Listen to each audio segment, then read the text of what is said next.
So kicking off with Leah Holmes from Bath Spa University.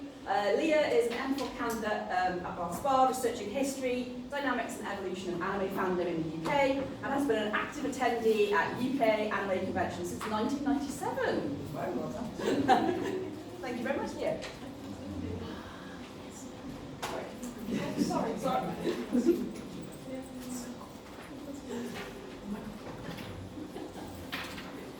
Thank you very much, Rebecca. As she says, my name is Leah. My specific area of research is my thesis project is the history, evolution, and cultural context of UK anime fandom. My ultimate goal, lofty as it is to produce as complete as possible a history of UK anime fandom. It's sort of, as I was studying and reading, I came to realise that there really wasn't very much that had been consolidated about UK anime fandom history. And there has been for America, for Japan, for Australia, but not for us. And I thought, I can't let that last. So, organised anime fandom in the UK is generally accepted having begun over the Easter weekend of 1990 at EasterCon. However, as Helen McCarthy, who is probably the foremost expert on anime fandom, certainly in the UK, will tell you, in order to understand any history, you also really need to understand the prehistory. And so in the early stages of my research, I thought the best thing we could possibly do would be to map out how things changed, what the core events were, and that meant building up a timeline. So, obvious things, firstly, air dates, convention dates, film festivals, the obvious sort of first occurrences of certain things. Turning points, where there were shifts. Part of my research involved doing quantitative research with anime fans to attempt to find where the generational lines were drawn. What was the thing that got people into anime, and could you spot trends where you could say, this is the Marine War generation, this is the Akira generation, this is the Pokemon generation. When and how did anime become edgy and adult? Anime in the UK has been long thought of as being heavily associated with manga video, which was very deliberately targeted at a male audience, young, tended to be very sexual, very violent, but prior to that, anime was really considered to be Saturday morning trash, disposable junk for children. And then also non-fandom but contextualizing documents, things like newspaper clippings, magazine reports. So some of my sources for this were a variety. Academic sources include the BBC Genome Project, which is wonderful for looking at Radio Times listings. They have everything recorded in there, it's searchable. British Library. I spent so many hours scrolling through microfilms. InfoTrack, newspaper archives, which you can access through my institutional login.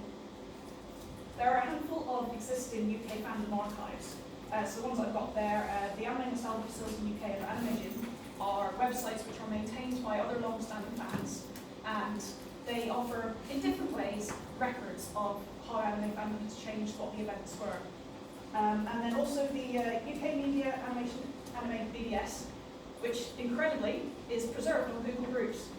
And I was so happy when I found that out because I genuinely thought that had gone forever. Also interviews collected from long-standing fans about their memories, personal archives. I went back to my hometown a little while ago and found a box with all my teenage fandom stuff in there. And it was great fun to go through it and find bits and pieces, things I didn't think I'd see again. And I've been so involved in anime fandom for so long that it's easy enough to kind of reach out to my fellow fans and say, what do you have? Do you want to have it archived? I would like to have a record of it. And this is kind of how my timeline, which is still a work in progress, has come to look. This isn't the full thing.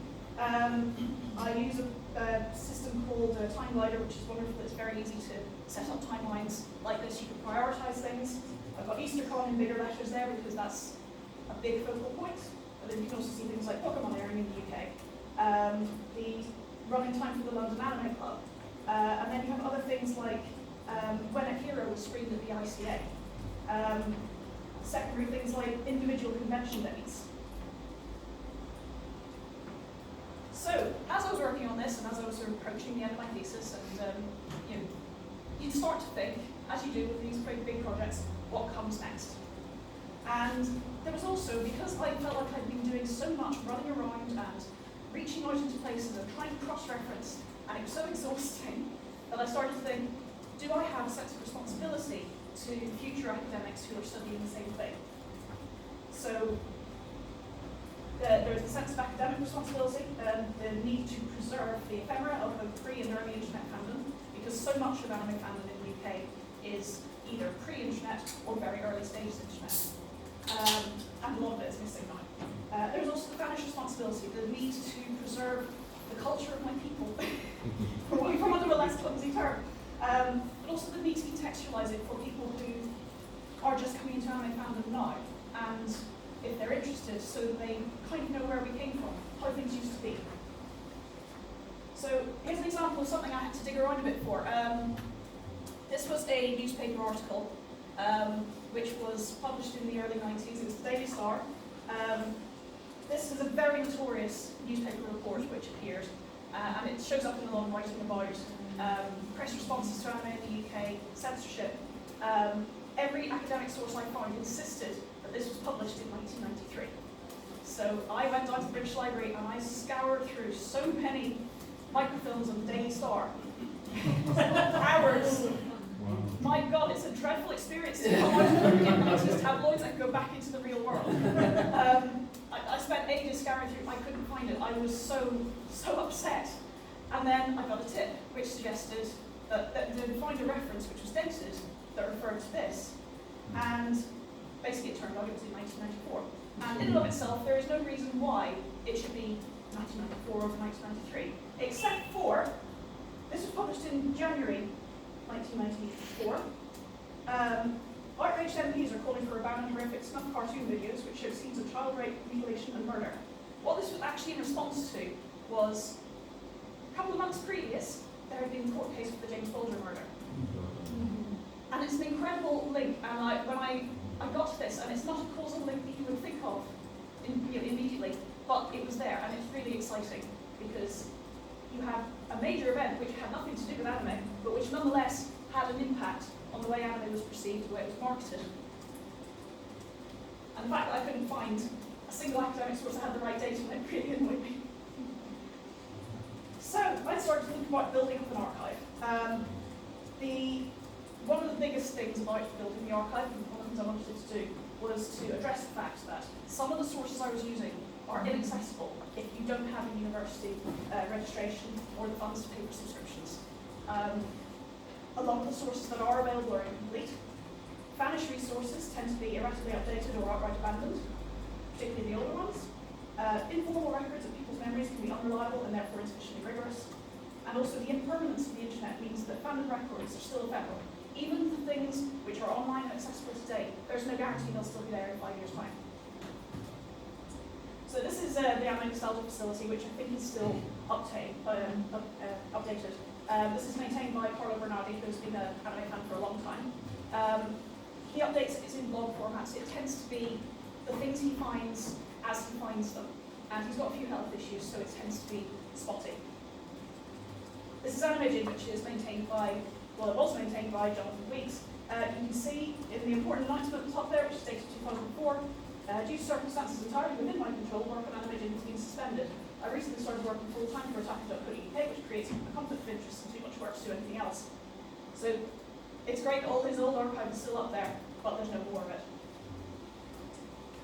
This is a quote from Helen McCarthy that it came from a keynote address that she did about the problem of, as a fan who was there, recording your archive. Like most live witnesses, I perceived only half of the picture that was unfolding around me, and my memory of that perception is incomplete. Now the historical memory of British fandom at that time is in the hands of those who were there, but we don't all have a complete, unbiased picture. I have my vanities, I have my turf to defend, I have gaps in my memory. I'm an honest, well-meaning, but not entirely reliable witness to the history I was part of.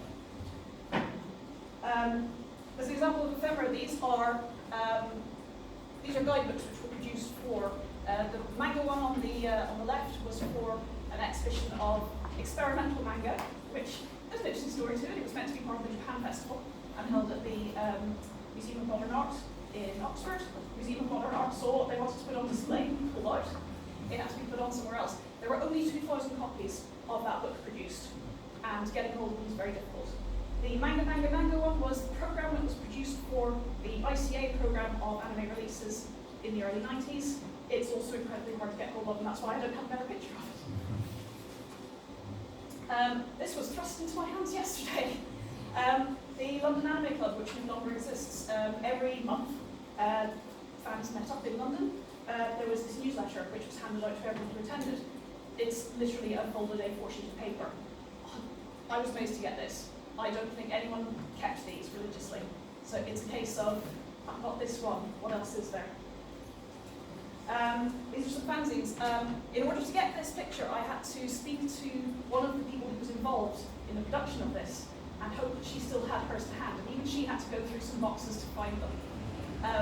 So much of what I do relies on other people having things.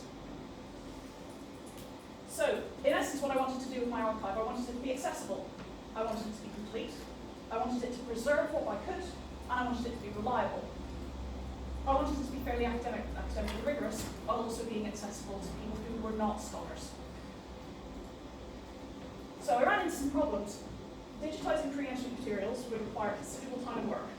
And I thought of the magazines that I've been able to collect, the books, the guides for anime cons, for film festivals, and the thought of scanning all of those and having them in a digital form is just a nightmare, especially because some of them would require, in order to scan them adequately, I'd have to destroy them. So the alternative to that, though, is having an actual physical online, physical archive. Problem with that is, I live in a very small flat. It requires a considerable amount of space. I don't have the resources of the British Library. Some fandom artifacts simply do not exist anymore, and that's even relatively recent things. Forums that I went to, that I visited regularly when 10, 15 years ago, they just don't exist anymore. There is the Wayback Machine, but even that is spotty. I've spoken to people who they had a lot of stuff, but then they had to move house, or they got married, they started having children, something needed to go, and it was going to be the fan ephemera. Also, many creators are rightly protective of their intellectual property and they deny you archiving their material. Helen McCarthy is very protective of her material. She is very quick to move on anyone that she catches uploading stuff that she's worked on. There's an Internet Archive which has a lot of random kind of scams and magazines, but she started to take down notices encouraging others to do the same. Rightly so, but it puts a spoke in the wheel for people who want to collect archiving material. Along all of this, basically what I started running up against was the need to balance what you need as a fan with what you need as an academic. The necessity of curation and gatekeeping, you can't have everything, but then also you have to start asking questions within that. Say there's a particularly unpleasant individual who's known for doing terrible things in the fandom, and there have been a few. Do we want to acknowledge that they existed, or is it better to have a warning of them? The need to maintain an emotional distance, a pure factual list of things that happened, versus the need to add context. Think of the Daily Star article. It makes so much more sense when you understand it in the cultural context. There is always the risk of bias in presentation of data, and that includes in the racial makeup of anime fandom in the UK. Part of my questionnaire that I did was to take people's racial identities, and it's not until you get to the fans who are under 30 that you start to see any real kind of racial diversities. Anime fandom in the UK, but prior to that, is very white. There's also a degree of emotional labour that's required from getting introduced. One of the questions that has arisen is, was EasterCon really the first time anime was screened? There was also Elidor that same weekend. A lady named, I forget her name, Jane Belton, apparently did a screening there. I can't find any record of it, and she sadly passed away last year. This is the other thing, a lot of people who were there at the time have started to die. So Hiroki Asma, who writes about Japanese otaku, identifies this as a problem. He points out that people in academia, voices of authority within the mass media and public discourse, are really suspicious of otaku behaviour, and they think of it in a very unpleasant way.